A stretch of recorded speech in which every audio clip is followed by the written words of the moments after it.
Cordelia Ashworth stood before the floor-length mirror in her Beacon Hill dressing room, adjusting the emerald brooch that had belonged to her grandmother. The burgundy Oscar de la Renta gown hugged her still elegant frame, a testament to decades of Pilates and careful attention to diet. At 72, she remained formidable, steel grey hair swept into a perfect chignon, cheekbones that could cut glass, and eyes the colour of winter storm clouds that had intimidated 3 generations of Boston society. Tonight was her birthday celebration, but more importantly, it was the night she would finally vindicate 8 years of carefully cultivated disdain. "Madam?" Her housekeeper, Mrs. Chen, appeared in the doorway holding a crystal flute of champagne. "The car will arrive in 20 minutes. Cordelia accepted the glass, taking a measured sip of Dom Perignon. "Tell me, Mrs. Chen, what do you imagine people wear to formal dinners when they've been living on a farm?" Mrs. Chen, who had worked for the Ashworth family for 15 years, recognized the dangerous glitter in her employer's eyes. "I wouldn't know, madam." "Flannel, I'd imagine. Perhaps denim if they're making an effort." Cordelia's laugh was crystalline and cold. 8 years of digging in dirt tends to coarsen one's aesthetic sensibilities. The housekeeper retreated without comment, leaving Cordelia alone with her anticipation. Tonight, at the Union Club's most prestigious private dining room, she would gather Boston's elite to witness the spectacular failure of her only son's rebellion. Daschle had thrown away everything: his Harvard MBA, his promising career at Fidelity Investments, his rightful place in Boston society, all for some misguided romantic notion about sustainable farming and that woman, Serafina Kowalski. Even the name tasted common on Cordelia's tongue, a scholarship student from Holyoke, Massachusetts, some dreadful mill town where her father had worked in a paper factory. Cordelia had done her research, of course. The girl's mother cleaned houses, her father drank too much beer and watched too much television. When Daschle had brought her home during his final year at Harvard, Cordelia had seen right through the wide eyes and earnest talk about authentic living and meaningful work. Gold digger, pure and simple, but Daschle, brilliant as he was with numbers and economic theory, had proven woefully naive about human nature. He'd married the girl despite Cordelia's increasingly vocal objections, taken his modest trust fund, and disappeared into the Berkshire Mountains to play farmer. The last Cordelia had heard, through her lawyer's careful inquiries, they were struggling to make ends meet on some organic vegetable operation, probably living in a trailer and shopping at thrift stores. The thought filled her with a satisfaction she wasn't entirely proud of, but couldn't suppress. Her phone chimed with a text from Vivienne Cabot. "Darling, Bitsy and I are simply dying to meet your son's wife. Should we prepare ourselves for rustic charm?" Cordelia typed back, "I expect tonight will be quite educational for everyone involved." She finished her champagne and collected her Hermes clutch. Tonight would be perfect revenge disguised as maternal grace, a public demonstration that Cordelia Ashworth had been right all along about the consequences of poor choices. The Union Club's Beacon Room glowed with the warm light of crystal chandeliers that had witnessed a century of Boston's most important social gatherings. Cordelia had chosen the venue deliberately. Its mahogany-panelled walls and portraits of distinguished members created an atmosphere of unassailable respectability that would make any social inadequacy painfully obvious.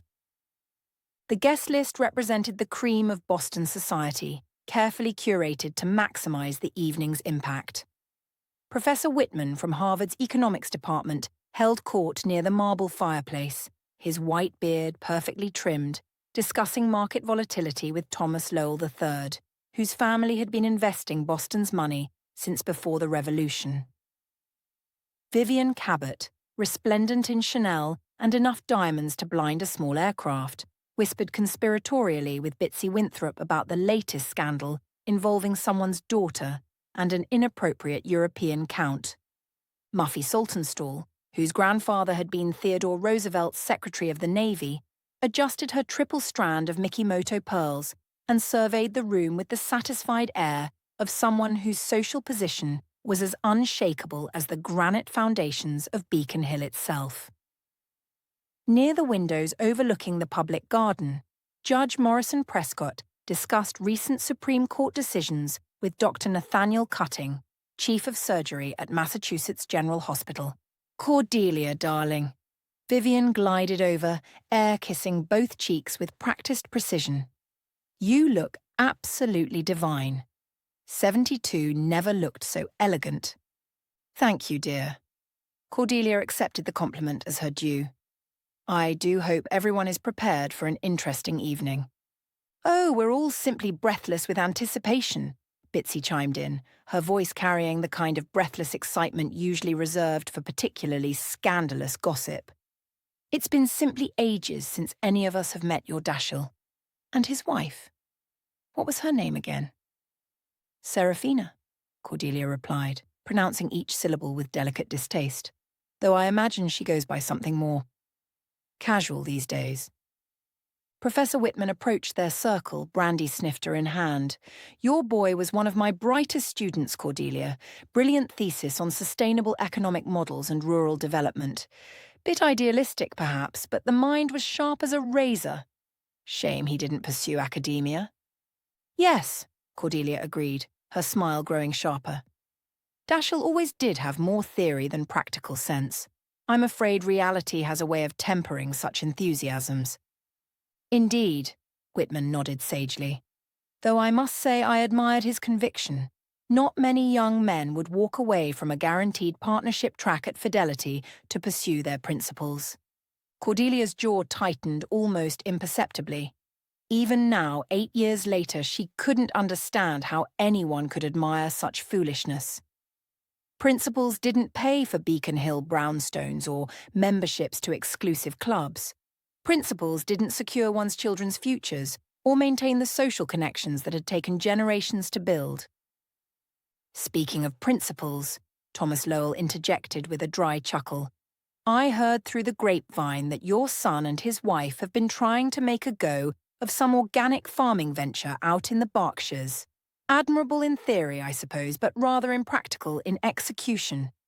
"Organic farming?" Muffy laughed, the sound like silver bells with a slightly discordant note. "How perfectly quaint. I imagine it's rather like playing house, but with vegetables instead of dolls." The circle of Boston's finest shared a polite chuckle at this observation, the kind of gentle mockery that passed for wit in their rarefied atmosphere. Cordelia felt a warm glow of vindication spreading through her chest. Even before Dashiell and Serafina arrived, her friends were already primed to see them as curiosities, failed experiments in bohemian living. Judge Prescott joined their group, his imposing figure commanding immediate attention. "Cordelia, a lovely gathering as always. I understand we're to meet your son tonight. I remember him as a boy, quite serious, always asking probing questions about legal precedents and constitutional law. I rather thought he might follow in your late husband's footsteps and read law." "Dashiell had many opportunities," Cordelia replied carefully. "Unfortunately, he chose to pursue alternative paths." "Ah, yes, the farming venture." The judge's tone suggested he might have been discussing someone's decision to take up interpretive dance or professional unicycling.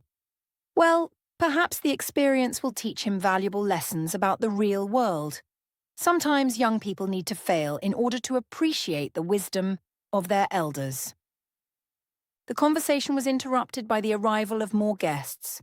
The Wendells, the Coolidges, and Dr. Helena Fairfax, the formidable director of the Museum of Fine Arts, whose opinions on culture and society carried the weight of papal decree in Boston's social circles. "Cordelia!" Dr. Fairfax swept forward in a cloud of fracas perfume and intellectual authority. "What a delightful surprise to receive your invitation. I understand this evening holds special significance beyond your birthday celebration." "Indeed," Cordelia replied, her eyes glittering. "Dashiell and his wife will be joining us. It's been far too long since they've experienced proper society." Dr. Fairfax raised one perfectly sculpted eyebrow. How fascinating. I do so enjoy meeting people who've chosen unconventional paths. It provides such interesting perspective on the choices we make in life. As the evening progressed and the champagne flowed, the conversation inevitably turned to speculation about the absent guests of honor. The assembled company, lubricated by alcohol and the prospect of witnessing social awkwardness, grew increasingly bold in their observations. "I heard they're living in some sort of commune situation," whispered Eleanor Winthrop, Bitsy's sister-in-law, who collected gossip with the same fervour others devoted to rare stamps. "Shared resources, group meals, that sort of thing." "A commune?" gasped Dr. Cutting's wife, Priscilla, clutching her pearls as if they might protect her from such radical ideas. How perfectly dreadful. What next? Meditation circles and vegetarian diets? Professor Whitman stroked his beard thoughtfully. Now, let's not prejudge.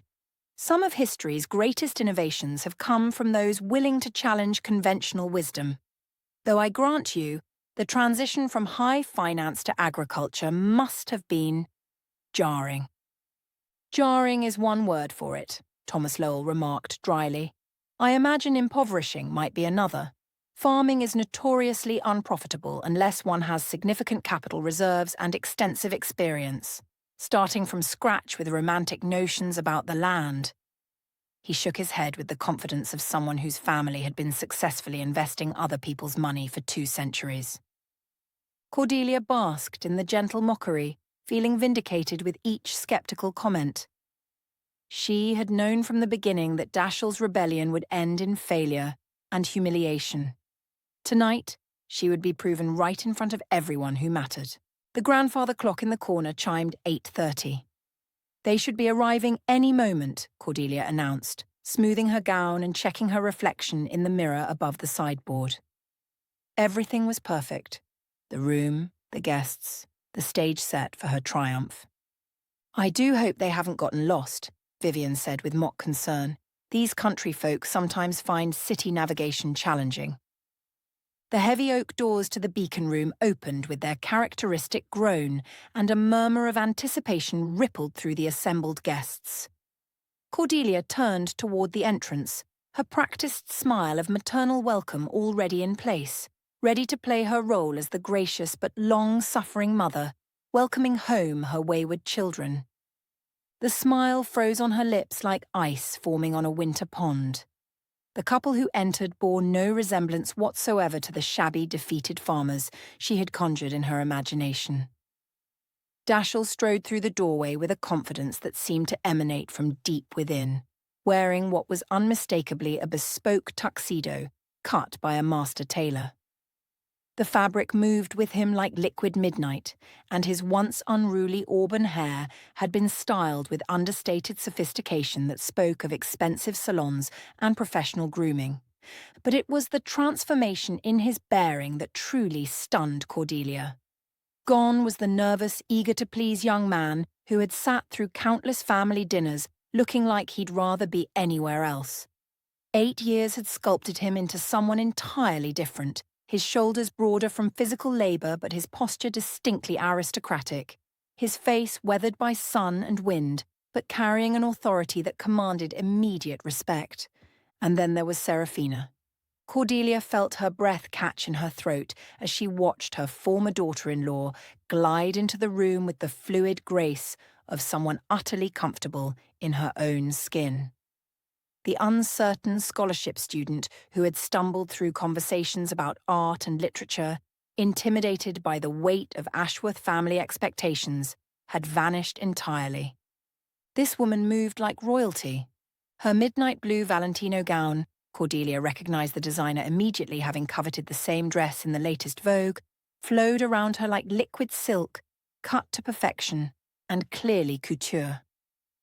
Her dark hair, once worn in simple styles that spoke of budget constraints and limited time, was swept into an elegant chignon that showcased diamond earrings that caught the light with every subtle movement of her head. But it was more than the expensive clothing and jewellery. Serafina carried herself with the kind of quiet confidence that money couldn't buy, the assurance of someone who had found their place in the world and no longer needed external validation to prove their worth. A collective intake of breath swept through the Beacon Room as the distinguished guests absorbed this unexpected development.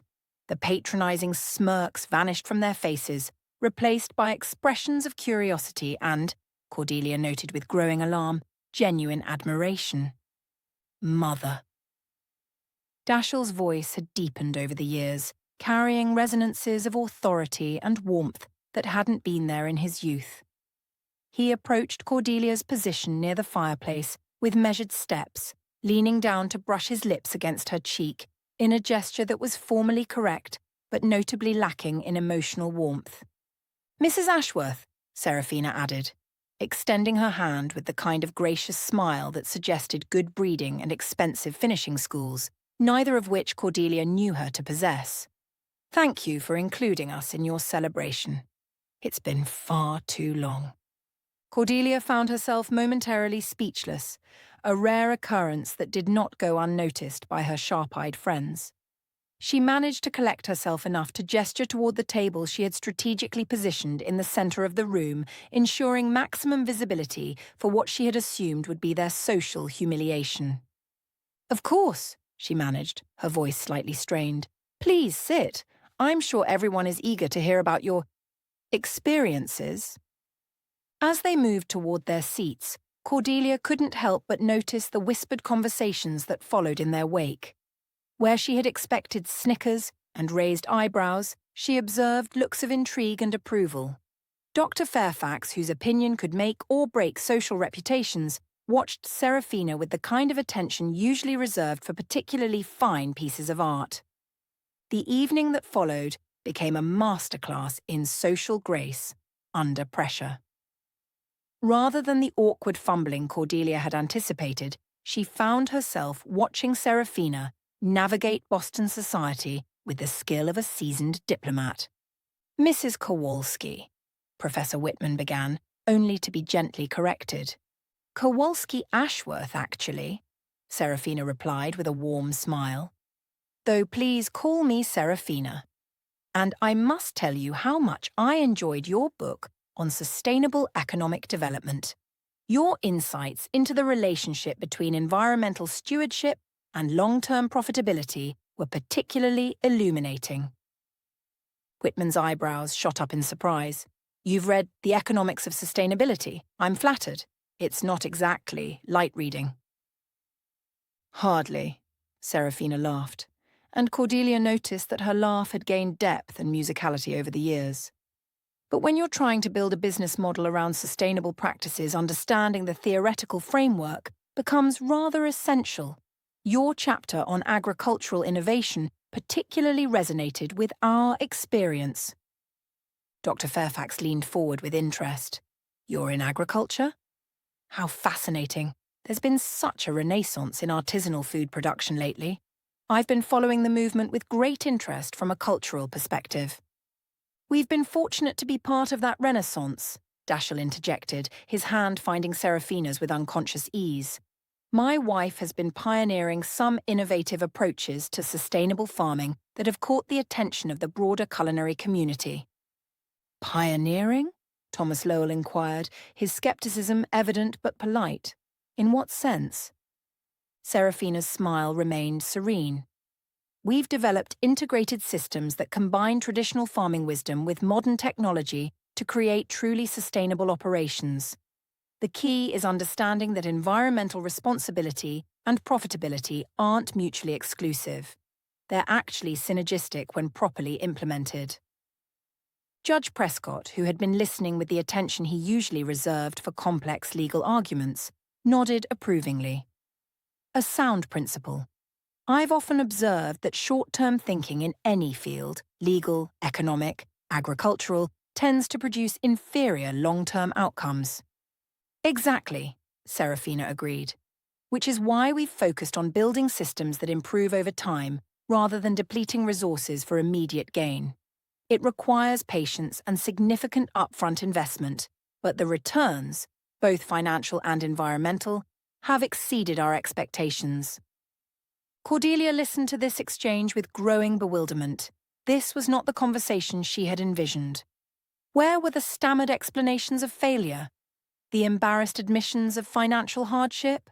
Instead, she was watching her daughter-in-law hold her own in a discussion with some of Boston's most distinguished minds, speaking with authority about complex topics that clearly went far beyond simple vegetable gardening.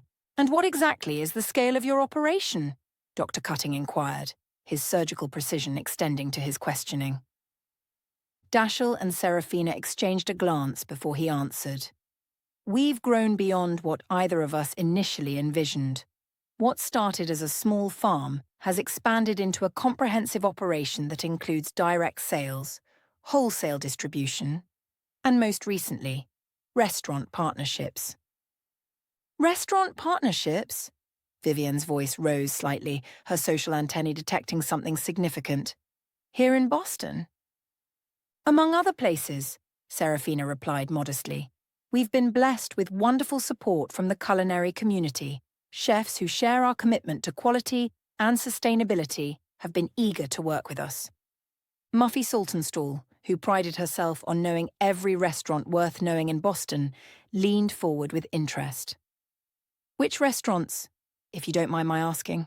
I'm always curious about sourcing when I dine out."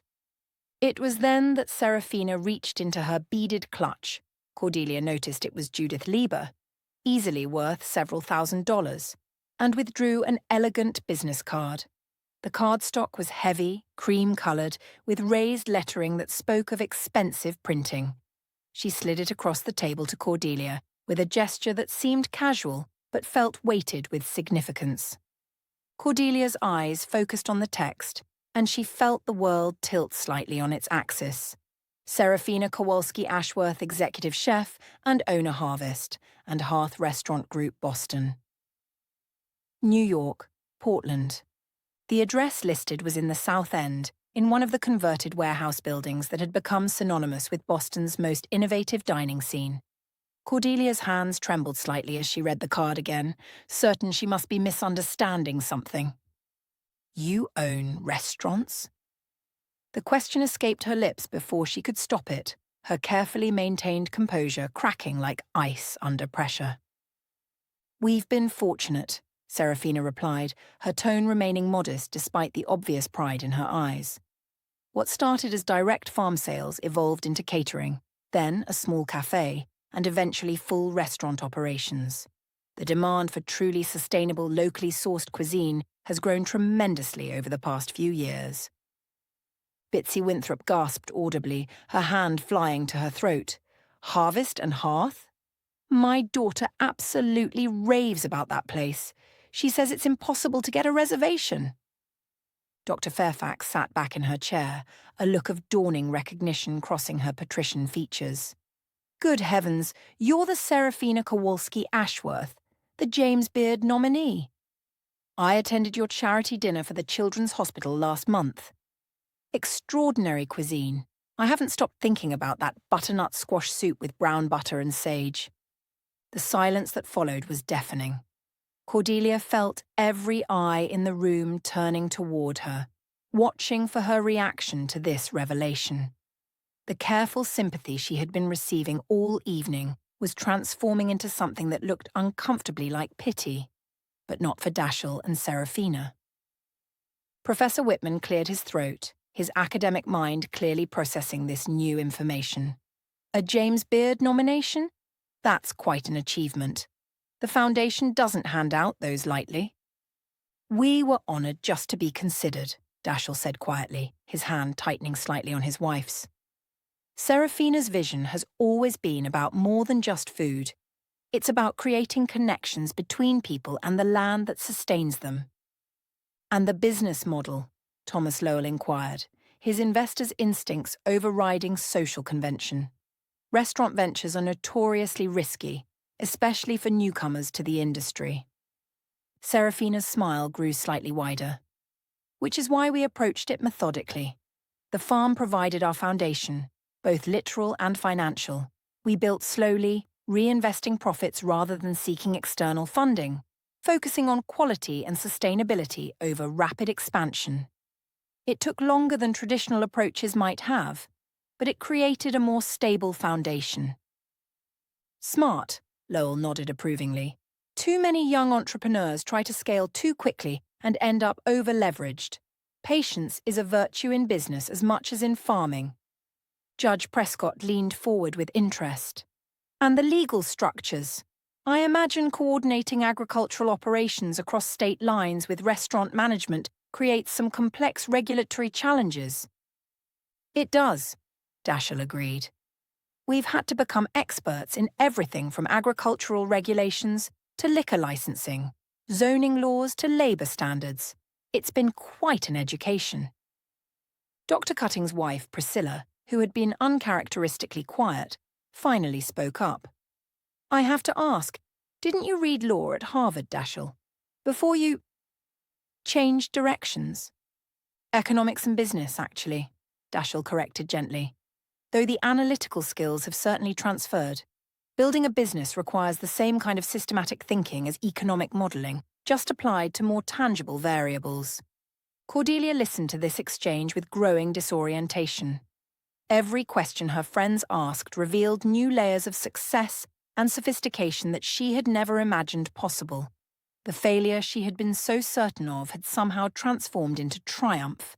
And not just modest success, but the kind of achievement that commanded respect even from Boston's most demanding critics.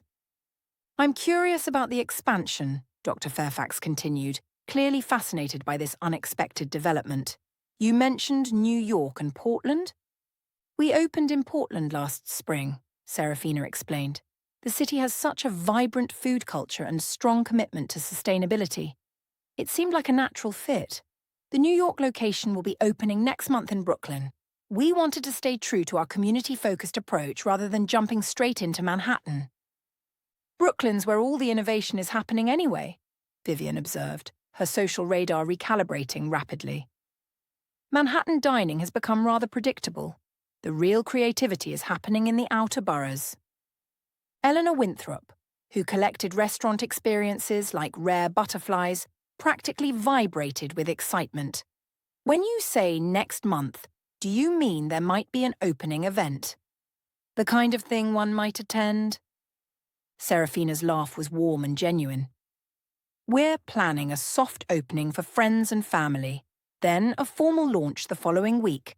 I'd be delighted to send you information if you're interested. The transformation in the room's atmosphere was palpable.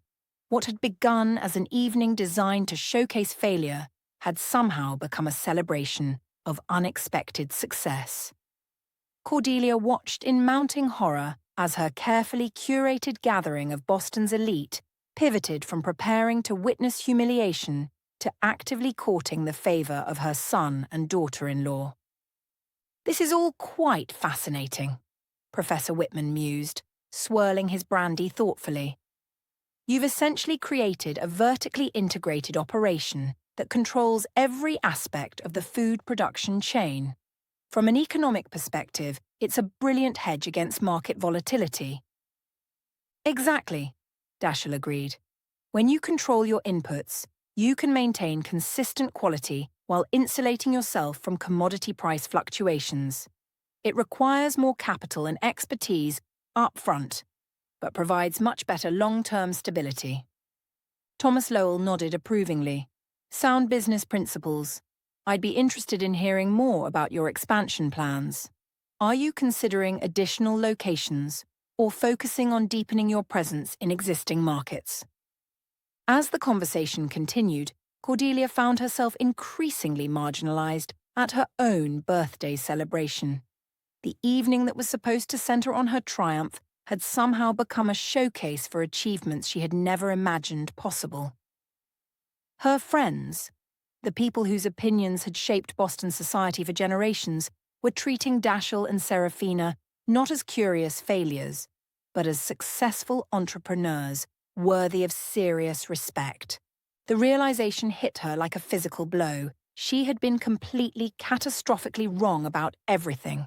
The fairy tale narrative she had constructed, about the practical daughter-in-law who would inevitably drag her son down into poverty and obscurity, had been nothing more than wishful thinking born of her own prejudices and wounded pride.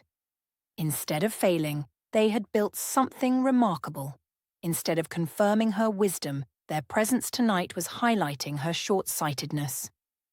As the evening wore on, the conversations around the table grew more animated and engaged. Serafina discussed sustainable agriculture with the passion of someone who had found her calling, while Dashiell spoke about business strategy with the confidence of someone who had proven his theories in practice. They fielded questions about everything from supply chain management to culinary philosophy with expertise that clearly impressed Boston's most demanding audience. And through it all, Cordelia sat in increasingly stunned silence, watching her carefully constructed worldview crumble like a house built on sand. When Serafina excused herself to step outside for some air, these Boston autumn evenings are so lovely and we don't get to the city often, several of the women followed, clearly eager to continue their conversations away from the formal dining atmosphere. Through the tall windows, Cordelia could see them clustered on the club's terrace, their animated gestures suggesting enthusiastic discussion. "Your son and his wife are remarkable," Dr. Fairfax observed, settling into the chair beside Cordelia. "I must admit, I had certain preconceptions about people who leave traditional career paths for agriculture. But their approach is sophisticated and thoughtful. They've clearly built something substantial." "Yes," Cordelia managed, her voice sounding strange to her own ears. "Substantial." "The James Beard nomination alone is quite an achievement," Professor Whitman added. "But to build a successful restaurant group while maintaining the agricultural operations that supply them? That requires exceptional skill and vision." Judge Prescott nodded agreement. "I've seen many business ventures cross my desk over the years, both in legal practice and in bankruptcy court. The integrated approach they've taken shows unusual wisdom for people so young. They've built multiple revenue streams that support each other rather than competing for resources. Most impressive of all," Thomas Lowell concluded, "is that they appear to have done it without sacrificing their principles. It's rare to see people succeed commercially while maintaining their idealistic goals. Usually one gives way to the other." As the men continued their discussion, analysing Dashiell and Serafina's achievements with the kind of serious attention usually reserved for major economic developments, Cordelia felt herself sinking deeper into a morass of regret and humiliation. Every word of praise felt like an indictment of her own judgment, every expression of admiration a reminder of opportunities missed and relationships damaged by her stubborn pride. When the group rejoined them from the terrace, their faces glowing with the crisp autumn air and continued conversation, Serafina approached Cordelia's chair with a grace that seemed effortless. "Mrs. Ashworth," she said quietly, her voice carrying just far enough for Cordelia to hear, but not so far as to draw the attention of others. "I wanted to thank you for this evening. It's been wonderful to reconnect with Dashiell's Boston connections." Cordelia looked up into her daughter-in-law's face, searching for some sign of triumph or vindication, some indication that this had all been planned as revenge for years of slights and rejections. Instead, she saw only genuine warmth and what looked uncomfortably like sympathy. "I also wanted you to know," Serafina continued, "that our door is always open. Dashiell misses his mother more than he's willing to admit, and I think you might find that the Berkshires have more to offer than you might expect." The simple kindness of the gesture, offering reconciliation when she had every right to demand apology, hit Cordelia harder than any accusation or recrimination could have. She opened her mouth to respond, but found herself unable to form words that might adequately address the magnitude of her misjudgment. Serafina seemed to understand her struggle. "There's no rush," she said gently. "But family is important, and time is precious. I hope you'll consider it." As Dashiell and Serafina made their gracious farewells to the assembled guests, exchanging business cards with some, promising to follow up on various invitations and opportunities, generally conducting themselves with the polish of seasoned diplomats. Cordelia remained seated at the head of the table, feeling ancient and small. The room gradually emptied as her friends departed, their conversations now dominated by enthusiastic discussion of the evening's unexpected revelations. Through fragments of overheard commentary, Cordelia gathered that several of them were already making plans to visit Harvest and Hearth, while others spoke of potential business opportunities and social connections. "Remarkable young woman," she heard Dr. Fairfax saying to Vivienne as they collected their wraps. "Such poise and intelligence, and that vision for sustainable cuisine. Quite impressive." "Indeed," Vivienne replied. "I must call my event planner immediately. If they're opening in New York next month, I absolutely must secure an invitation to the launch party." When the last guest had departed and Cordelia found herself alone in the beacon room, surrounded by the detritus of her spectacular miscalculation, she finally allowed herself to confront the full magnitude of what had occurred. She had orchestrated this evening as a public vindication of her judgment, a demonstration that her disapproval of Dashiell's choices had been wise and prescient. Instead, she had succeeded only in showcasing her own blindness and prejudice before the very people whose opinions mattered most to her. The crystal chandeliers above cast dancing shadows on the mahogany walls as Cordelia sat in the gathering quiet, finally understanding the true cost of her pride. She had spent 8 years nurturing her resentment and sense of righteousness, 8 years convincing herself that she had been the injured party in her estrangement from her son. Now, faced with irrefutable evidence of their success and grace in the face of her deliberate cruelty, she realized that she had not been protecting her family's dignity. She had been destroying it through her own small-mindedness and stubborn refusal to admit error. The grandfather clock chimed 11 as Cordelia finally rose from her chair and gathered her things. Outside, Beacon Street stretched before her in the lamplight, the familiar geography of her privileged world suddenly feeling foreign and uncertain. As her driver helped her into the car for the short journey home, Cordelia caught sight of her reflection in the window glass. The face that looked back at her was that of an old woman who had confused social position with wisdom, wealth with worth, and control with love. For the first time in 8 years, she began to wonder what it might cost to swallow her pride and whether she still possessed the courage to try.